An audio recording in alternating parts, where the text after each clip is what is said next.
நாம் தமிழர் கட்சி சீமான் கூட இத்தனை வருஷமா நீங்க பயணிக்கிறீங்க.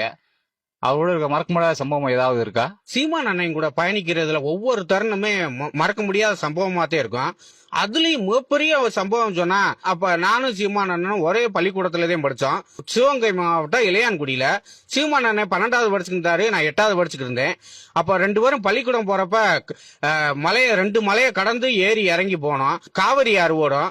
காவிரி ஆற்றுல 2 பேரும் போவோம். அப்ப ஓரமாவே போவோம். அப்ப ஒரு நாள் 2 பேரும் போய்கிட்டு இருக்கப்ப திடீர்னு ஒரு முதல்ல டக்குன்னு வந்துருச்சு. எனக்கு என்ன செய்யறனே தெரியல. டக்குன்னு என்னை முழுங்கிருச்சு.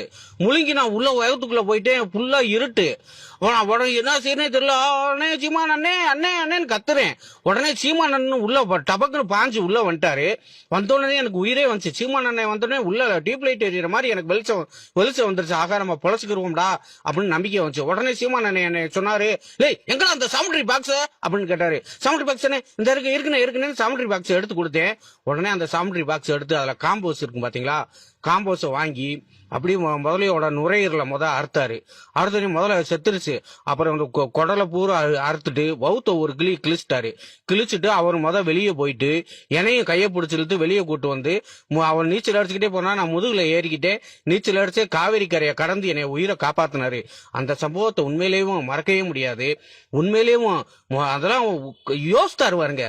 சாமுட்ரி பாக்ஸை நான் எடுத்துட்டு வரேன், இன்னைக்கு எனக்கு கணக்கு பரிசு இருக்கு, சாமுட்ரி பாக்ஸை கண்டிப்பா எடுத்துட்டு வருவேன்னு சீமான் தெரிஞ்சிருக்கு. அந்த நொடி மட்டும் அவருக்கு ஞாபகம் வரலன்னு வச்சுங்க, முதல்ல வயிற்றுக்குள்ள நான் போய் செத்துருப்பேன். நல்லவேளை சீமான் அண்ணன் காப்பாத்தினாரு என்னைய. இந்த சம்பவம் என் வாழ்நாள்ல மறக்க முடியாத சம்பவம். தமிழை போற்றி.